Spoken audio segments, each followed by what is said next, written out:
사람들은 제 인생을 보며 완벽하다고 했습니다.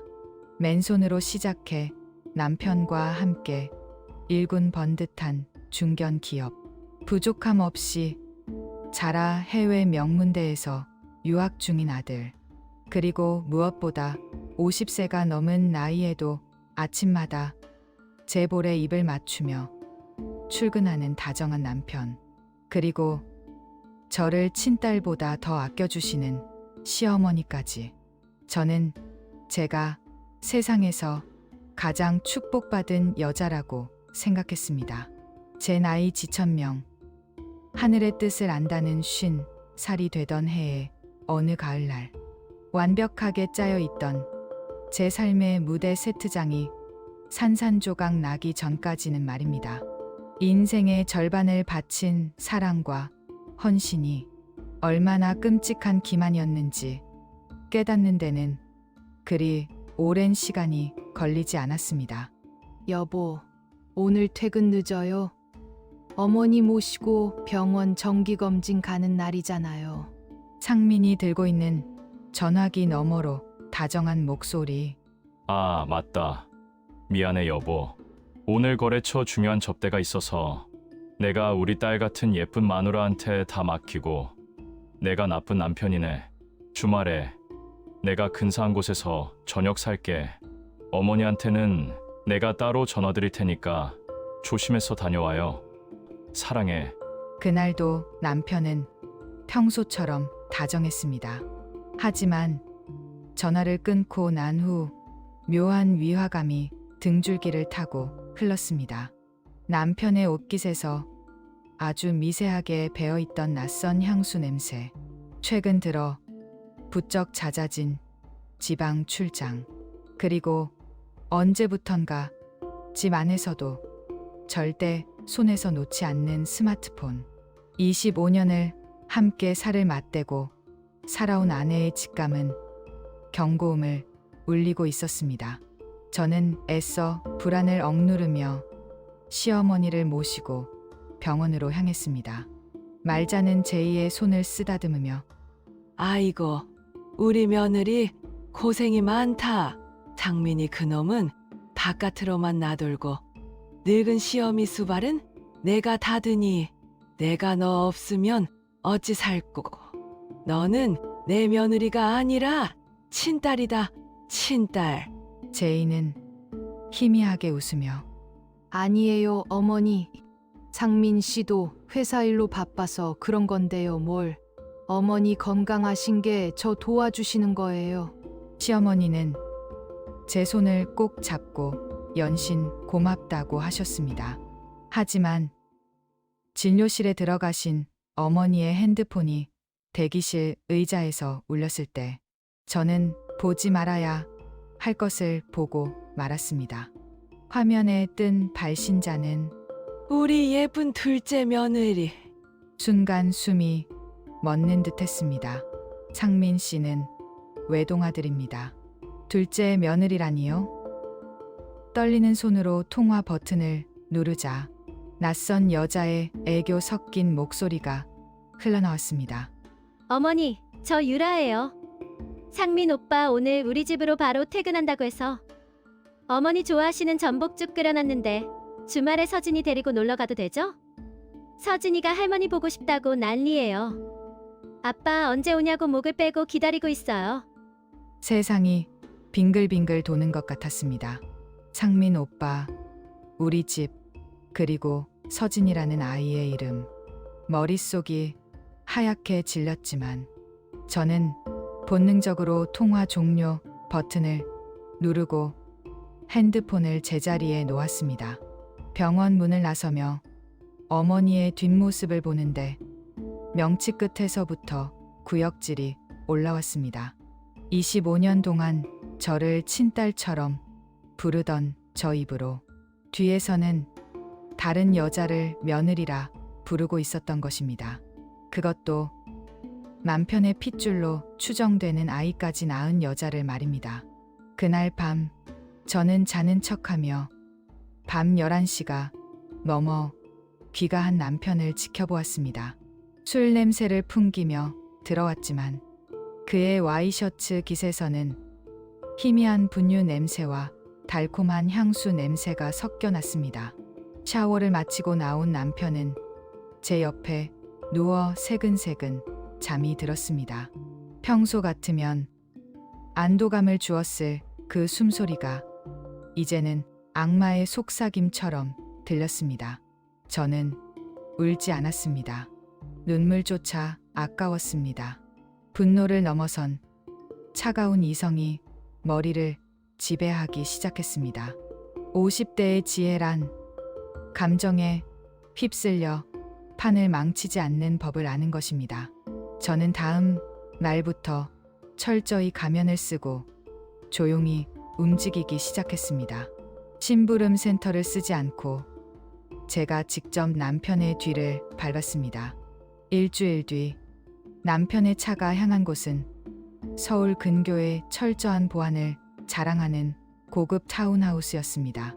놀이터에서 뛰어노는 67살 된 남자아이, 그리고 아이를 안아 올리며 환하게 웃는 내 남편, 그 옆에서 팔짱을 끼고 걷는 젊은 여자, 그 완벽하고 행복한 세 사람의 모습을 제 차 안에서 카메라 렌즈 너머로 숨죽여 지켜보았습니다. 그리고 주말 그 집에 익숙한 차 한 대가 들어섰습니다. 시어머니와 시누이 부부였습니다. 제 앞에서는 남편 흉을 보며 저를 위로하던 시댁 식구들이 양손 무겁게 선물을 들고 내연녀의 집으로 들어가더군요. 렌즈 너머로 내연녀가 차려준 밥상을 받으며 하하, 호호 웃고 있는 그들의 입모양이 보였습니다. 저는 그 모든 정황을 사진과 영상으로 남겼습니다. 핸들을 쥔 손톱이 손바닥을 파고들어 피가 날 지경이었지만 저는 입술을 지식이며 버텼습니다. 강 변호사는 사진과 서류들을 훑어보며 김재희 대표님, 가져오신 증거들은 이혼 소송과 상간녀 소송에서 완벽하게 승소할 수 있는 자료들입니다. 시댁 식구들의 기만 행위도 위자료 산정에 큰 참작이 될 겁니다. 남편분의 이중 생활이 무려 7년입니다. 당장 소장을 접수하시겠습니까? 제이는 차갑게 가라앉은 목소리로 아니요. 아직 부족합니다.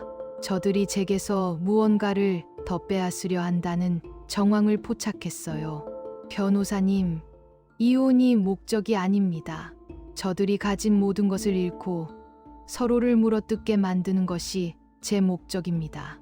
재산 분할에 대비해 제가 세운 법인과 제 명의의 부동산들을 안전하게 방어할 계획부터 세워주세요.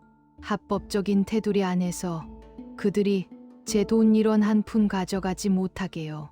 저는 남편의 서재, 그리고 시어머니가 자주 머무시는 거실 소파 밑에 소형 녹음기를 설치했습니다. 며칠 뒤 녹음기를 회수해 이어폰을 꽂은 저는 짐승처럼 울부짖고 싶은 것을 억지로 삼켜야 했습니다.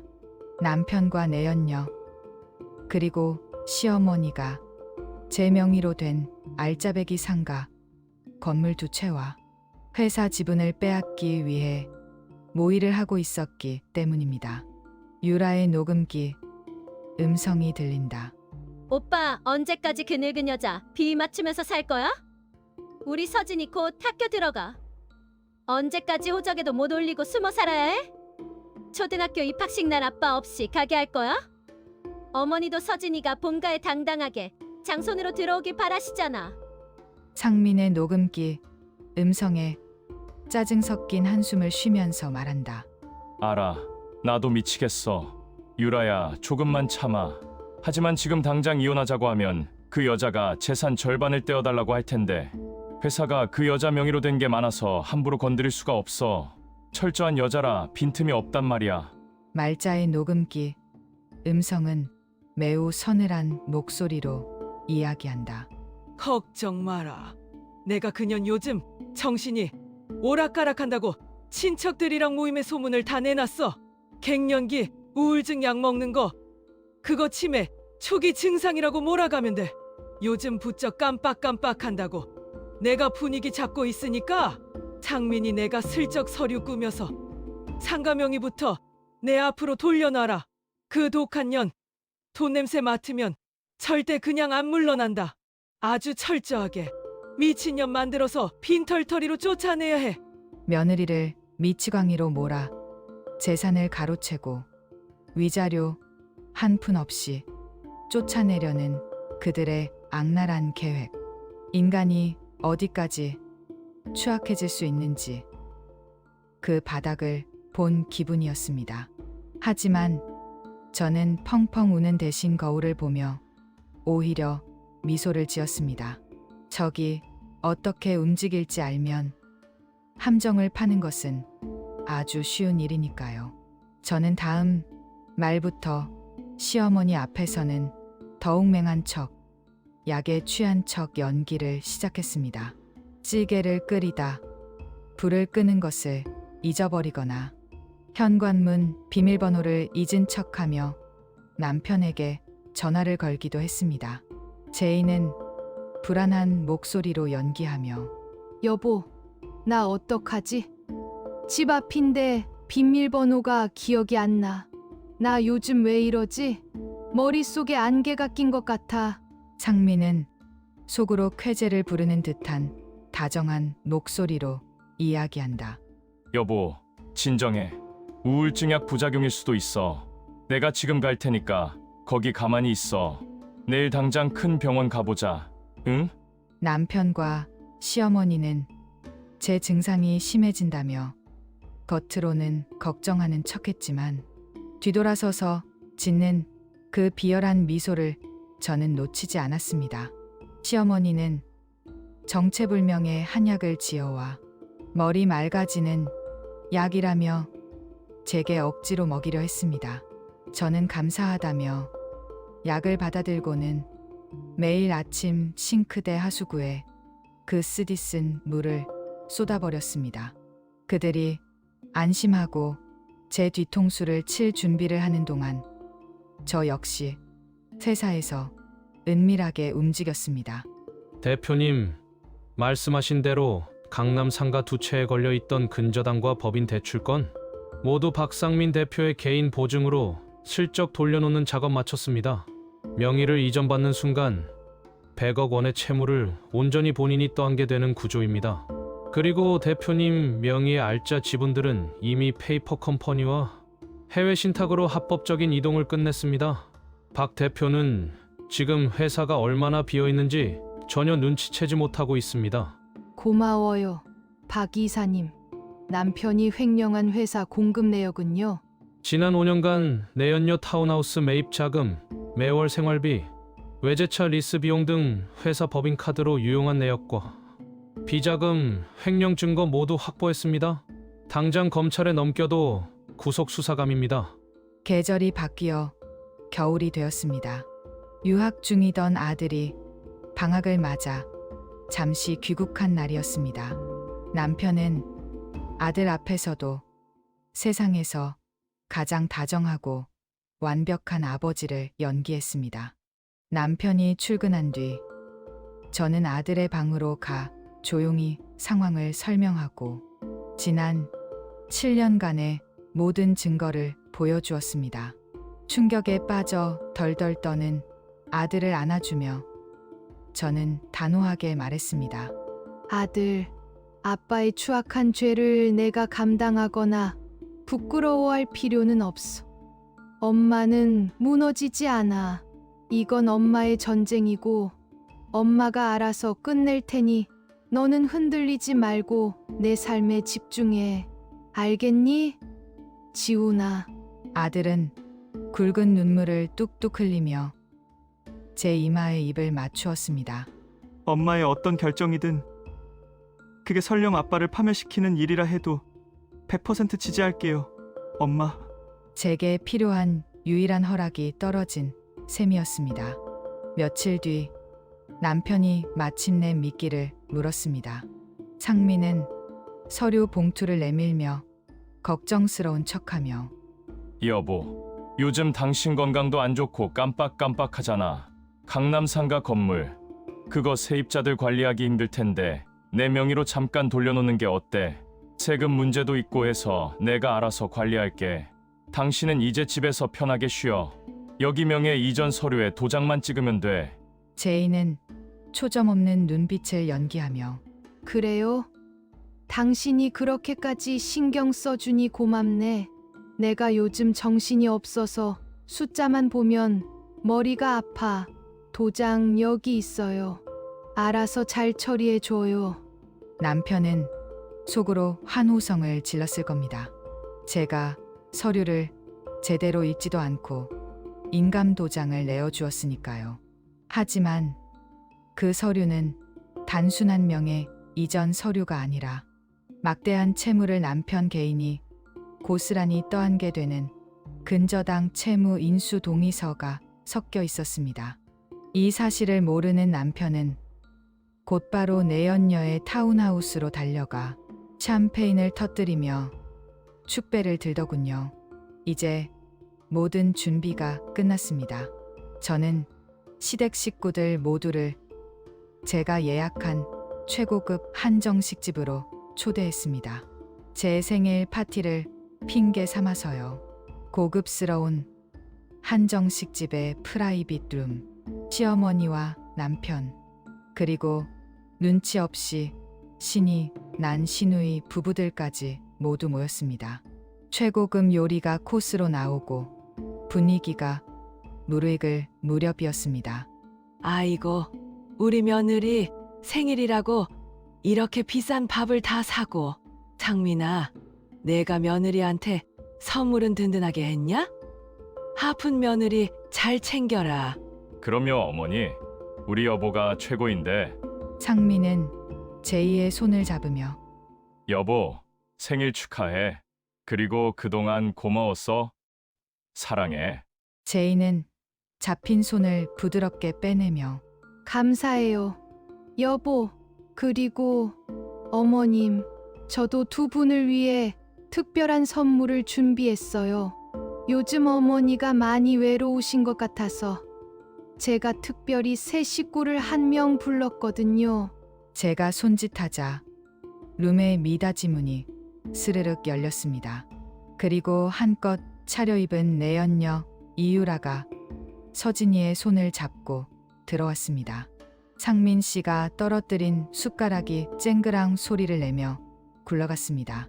시어머니의 얼굴은 사색이 되다 못해 흙빛으로 변했고 시누이들은 귀신이라도 본 듯 입을 턱 벌린 채 굳어버렸습니다. 정적을 깬 것은 이유라였습니다. 그녀는 상황 파악을 못한 채 시어머니가 드디어 자신을 본가에 정식으로 들이려 자리를 마련한 줄 알고 활짝 웃었습니다. 유라의 애교 섞인 콧소리로 을조린다. 어머니, 오빠, 서진아, 할머니랑 고모들한테 예쁘게 인사해. 저 왔어요. 제이는 우아하게 와인잔을 들어 올리며 자, 인사들 하세요.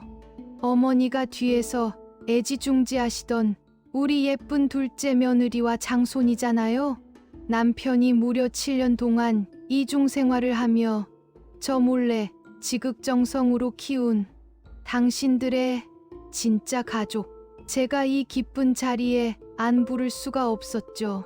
상민은 벌떡 일어서며 덜덜 떠는 목소리로 외친다. 여보! 이게 무슨... 당신 지금 무슨 짓이야? 오해할 게 아니라 내 말 좀 들어봐. 이 여자는 그냥... 말자는 얼굴색이 보라색이 되었고 양손을 파르르 떨며 예, 며느리야. 내가 단단히 오해를 했구나. 나는 모르는 일이다. 이 여자가 누군지 나는 맹세코 모른다. 제이는 싸늘한 미소를 지으며 고성을 지르며 외쳤다. 모르신다고요? 매주 주말마다 저 집 구석에 기어가서 이 여자가 해주는 전복죽 드시고 서진이 재롱 보면서 제 욕을 그렇게 찰지게 하시던 분이 갑자기 진짜 치매라도 오셨나? 아, 멀쩡한 저를 치매 환자로 몰아서 정신병원에 쳐넣으려던 계획은 잘 취소하셨어요? 제이는 테이블 위로 두툼한 서류 봉투 3개를 툭 던졌습니다. 하나는 남편과 상간녀를 상대로 한 이혼 및 위자료 청구 소장, 다른 하나는 지난 7년간 그들의 불륜과 시댁의 동조를 증명하는 완벽한 증거 자료들, 녹음 파일 취록, 사진, 블랙박스 영상, 그리고 마지막은 박상민의 회사 공금 횡령 고발장이었습니다. 그들은 숨소리조차 내지 못했습니다. 상민 씨, 강남 상가 내 명의로 넘어와서 기뻤지? 축하해. 그 건물에 걸린 법인 담보 대출 100억 어제부로 완벽하게 당신 개인 채무로 확정됐어. 당신이 내민 서류 제대로 안 읽어봤지? 인감 찍어준 서류 중간에 채무 인수 동의서가 있었을 텐데. 상민은 눈이 튀어나올 듯 커지며 외쳤다. 뭐라고? 100억? 그리고 내 명의로 된 회사 알짜 지분이라고? 이미 한 달 전에 적법한 절차 거쳐서 다 매각하고 안전하게 신탁으로 넘겼어. 당신이 가진 건 이제 이자 감당도 못할 그 빚더미 빈 껍데기 건물 하나와 당신이 이유라한테 퍼다 준 회사 돈 30억에 대한 특정경제 범죄가중 처벌법상 횡령 고발장뿐이야. 내일 아침이면 검찰에서 당신 사무실 압수수색 들어갈 거야. 너 지금 무슨 짓을 한 거야? 상민은 테이블을 엎으려 달려들며 김재희 이 미친 것이! 유라는 상황을 파악하고 비명을 지르며 절규한다. 오빠, 이게 무슨 소리야? 빚더미라니? 감옥에 간다니? 나한테 그 강남 건물 준다고 했잖아. 저 여자 재산 다 뺏어오기로 했잖아. 완벽했던 그들의 연대는 돈 앞에서 순식간에 추악하게 무너졌습니다. 남편은 너 때문에 내 인생이 끝났다며 내연녀의 뺨을 세차게 때렸고, 내연녀는 남편의 머리채를 잡고 악을 썼습니다. 시어머니는 아이고 소리를 내며 진짜로 뒷목을 잡고 바닥에 쓰러졌지만, 시누이들은 자기들에게 불똥이 튈까봐 어머니를 부축하기는커녕 슬금슬금 뒷걸음질 치기 바빴습니다. 내연녀가 피를 흘리며 저를 향해 악을 쓰며 달려들려 했지만, 룸 밖에 대기하고 있던 제 경호원들이 들어와 그녀를 가볍게 제압했습니다. 저는 그 난장판을 마치 쓰레기장을 보듯 차가운 시선으로 내려다보았습니다. 내 25년의 청춘과 열정을 다 바쳐서 당신들을 먹여 살렸어. 하지만 당신들은 내 등에 칼을 꽂았지. 내 재산을 노리고 나를 미치광이로 만들려 했던 그 대가 뼈저리게 치르게 될 거야. 법정에서 봅시다. 아, 이유라 씨.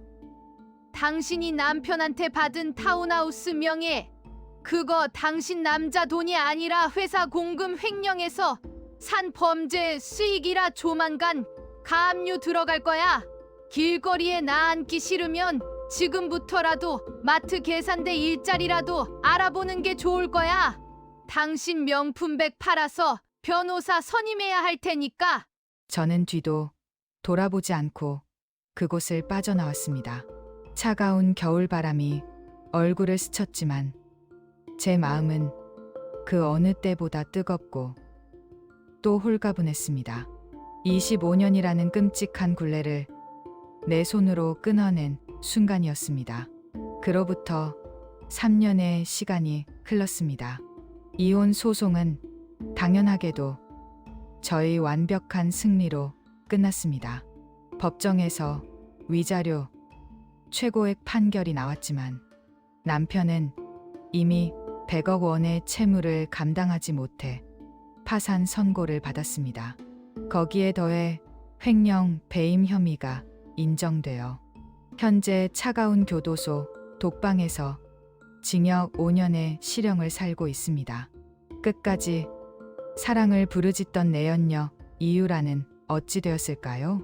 남편의 재산이 모두 빚이라는 사실을 알자마자 타운하우스에 있던 남편의 고급 시계와 금고 안에 현금만 싹 쓸어 담아 야반 도주를 했습니다. 서진이라는 아이만 시어머니의 낡은 빌라 문 앞에 덩그러니 버려둔 채로요. 시어머니는 하루아침에 전과자가 된 아들과 자신을 버린 둘째 며느리 그리고 짐덩이가 된 손자를 보며 화병을 얻어 반신불수가 되셨습니다. 그렇게 오빠와 어머니에게 알랑거리며 콩고물을 얻어먹던 시누이들은 병원비와 조카 양육비 청구서가 날아오자 전화번호를 바꾸고 모른 척 연을 끊었다고 합니다. 그들은 지금도 서로를 원망하고 저주하며 완벽한 지옥 속에서 살아가고 있습니다. 그들이 지옥도에서 뒹구는 동안 저는 어떻게 지내고 있을까요? 저는 도심의 번잡함을 벗어나 한적한 교회에 작지만 아주 아름다운 정원이 있는 집을 지었습니다. 방학이면 유학을 마친 아들이 놀러와 함께 정원 손질을 하고 테라스에서 따뜻한 차를 마십니다. 남편의 지분을 정리해 얻은 막대한 자금으로는 제 이름, 제일을 딴 작은 재단을 세웠습니다. 억울하게 가정의 위기를 겪고도 돈이 없어 법의 보호를 받지 못하는 여성들의 법률 지원과 자립을 돕는 곳입니다. 사람들은 50세 넘어 이혼녀가 된 저를 뒤에서 동정할지도 모릅니다. 하지만 저는 지금 제 인생에서 가장 찬란하고 자유로우며 주도적인 노후를 즐기고 있습니다. 지혜로운 노년이란 지나간 과거의 상처에 얽매여 자신을 갉아먹지 않는 것입니다. 저들이 던진 진흙탕에서 같이 허우적대며 울부짖는 대신 저는 그 진흙을 꾹꾹 밟아 다진 뒤 더 단단하고 높은 땅으로 올라서는 길을 택했습니다. 누군가에게 배신당하고 상처받아 세상이 무너진 것 같으신가요? 억울함에 밤새 눈물 흘리는 것은 하루면 족합니다. 눈물을 닦고 냉정하게 스스로를 지킬 방법을 찾으세요. 잔인한 세상 속에서 내 삶의 존엄을 지킬 수 있는 사람은 오직 나 자신뿐입니다. 창밖으로 비치는 따스한 오후의 햇살이 오늘따라 더욱 평화롭게 느껴집니다. 흔들림 없이 단단해진 나의 두 번째 인생은 이제부터가 진짜 시작이니까요.